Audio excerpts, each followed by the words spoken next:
Hi everyone, it's me again. Hope you guys had a good New Year and everything. I'm giving you a 1 month left update. I have 1 month left until I go to my orthodontist again, um, and it's kind of exciting because it's my third month with this splint, which is kind of cool. I've had it for 3 months already. Um, it's going well. I don't really notice it as much anymore as I used to, and my muscles in my jaw are getting more relaxed, so I'm not in as much pain because of the adjustment of the device that I have to wear all the time. So it's becoming more natural. Um, and in addition to that, my jaw is tending to stay in the more forward position when I'm resting now instead of just going back to where it used to be. But it also can easily go back to where it used to be. It's not like it's stuck in that position anymore. It's kind of just lost and doesn't know what to do, but from muscle memory it's staying more forward like it's been with this treatment. I'll show you my front and profile views just to show you what is my natural bite now.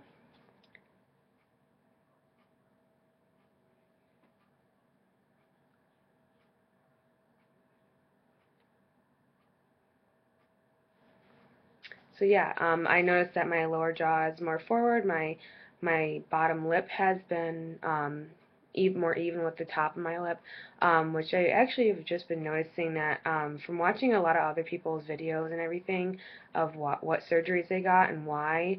I started to notice that I never was hyper aware of my profile, but I didn't realize how strange it was anyway because I don't know, I just never occurred to me that my profile was strange because I have an overjet. Sorry, because I have an overjet and an overbite or open bite.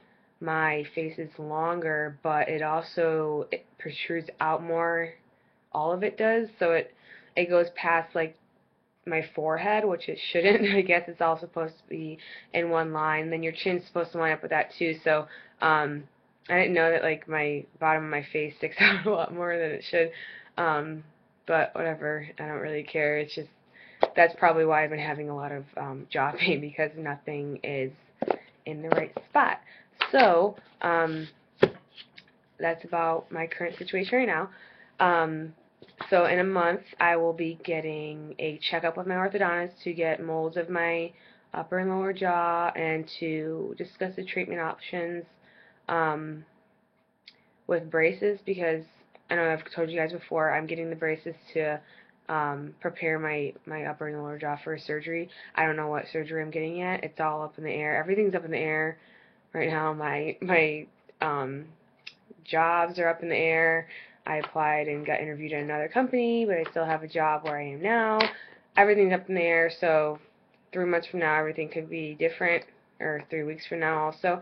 So kind of a turning point with the new year and everything like that. Um, I'm also noticing like I'm having more issues chewing just because everything's off, so I'm really congested. I was just sick this weekend, so but I did notice that this tooth down here, I feel like it's moved since I've started with the bite splint last month. I don't know why. I think it might. I don't know what it's from. Maybe because I'm not using my teeth together as much anymore. It's not forcing it in the spot that it used to be all the time. That's all I can really say about that.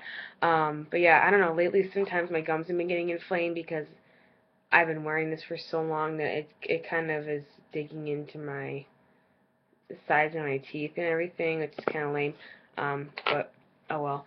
So yeah, so I'll go get braces probably in the middle of next month. I'll probably update another video on February 5th because that's when my next appointment is. And go from there. So they'll discuss everything with my surgeon, talk about what my treatment is for the braces, if I need a palate expander.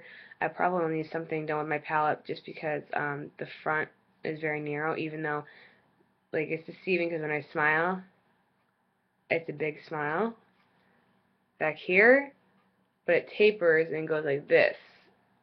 It doesn't. So if you look at my bite splint, You see how narrow it is up here? It should just be a full rainbow, but it's not. So, yeah, right there. It's just very narrow in the front, which is why I'm having issues. So they'll probably have to do something with that, but I don't know yet. I'm not a doctor. I don't know anything about surgery. I'm just guessing from overanalyzing everyone else's videos, which is kind of um, frustrating because I feel like I'm just, and a lot of people have done this when they have this surgery. They just get obsessed with what they could look like and what their treatment could be because you don't know until you are in the braces and everyone observes you and comes to a conclusion. Like even the day before your surgery or during your surgery, they could change their mind and adjust something. So, sorry, I don't know what that was.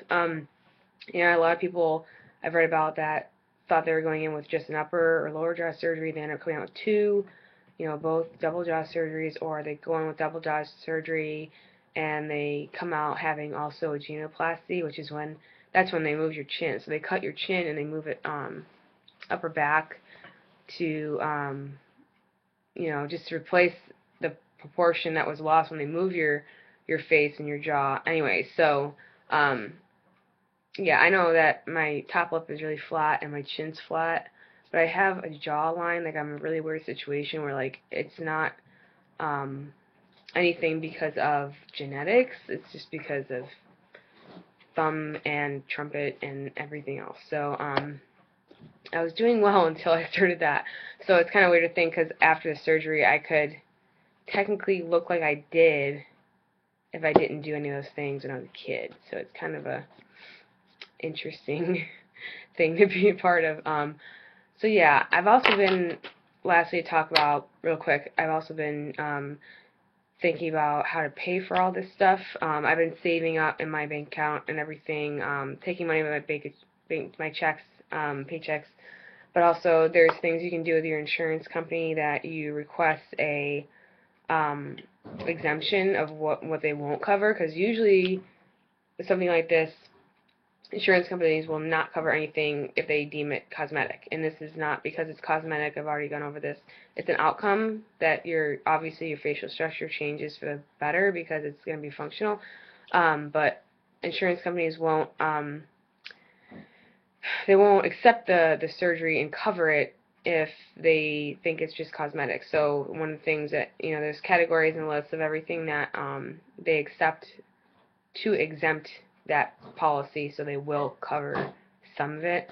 I just know that my insurance is bad anyways, so even if they do accept something, it won't be like full coverage. If you live in Canada, you're good to go. Everything's covered. You go in, you go out, you probably pay $500 just for co-pays of doctor appointment fees and everything. But this is not the case for us, so I'm probably looking about at least 20 grand for this thing with insurance. So my case is going to be, you have your surgeon write you up something to send the insurance company, and if they don't accept it, you write an appeal, you get everything figured out. So for my case, I obviously have grinding in my teeth, I have jaw pain, I have trouble speaking, I have trouble swallowing food, I have misplaced pressure on my joints because everything's off, tongue thrusting, and just an open bite. So like it's called like vertical abnormality.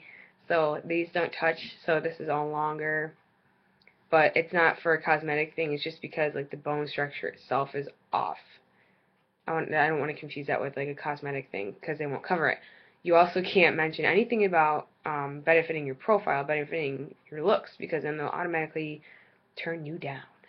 So unless you want it to be considered plastic surgery and have no coverage, which is what this isn't, but it could turn into that if that was the reasoning why you were getting this, and if you don't have enough health problems to get this done, then they won't cover it. So, yeah, but I'm excited it's only a month away, and I wrote down below or above, wherever this is going to be, that I don't want this to be something where I'm always looking ahead towards the future, because, I do want it to go by quickly, but I don't want to just put the whole year on hold, which I'm going to kind of have to at some point, especially, like, I keep joking around, like, guys, like, I don't want anything to do with them when I'm going through this whole thing, just because it's okay, no offense, but it's, time, money, vulnerability, dedication. I just don't have time for any of that right now. Um, and I'm just not going to be confident. Like, I'm going to have braces and be weird and just want to focus on myself and, like, financially be responsible. Um, but also, I kind of want to just live my life and not keep thinking, okay, next month, okay, in 6 months I can have this done. Because that's going to it's mentally draining, it's torture, just to keep thinking months apart because it's just mentally hard to do that. Anyway, so, um, yeah, I think that's all I have to really go over, um, right now. Yeah, and you can tell, like, when I rest, I kind of look like a anchorfish. um, but yeah, so, I also got a couple remarks, like, over Christmas break of why I'm even getting this done. Because everyone's saying, oh, your smile's fine, your teeth are straight, and it's hard to explain it to other people or family members that are really stubborn and don't understand why you're actually getting it done. So I know it's like their version of a compliment, but for me it's kind of just frustrating, and I feel like I'm whining about my situation and that it seems cosmetic, and I don't want to go into everything. So um, I know why I'm getting this done, and that's that's it. Doctors and I know why. Um, and I am looking forward to that. So hopefully next month I'll get braces. I'll let you guys know. And that's all I have. Thanks for watching.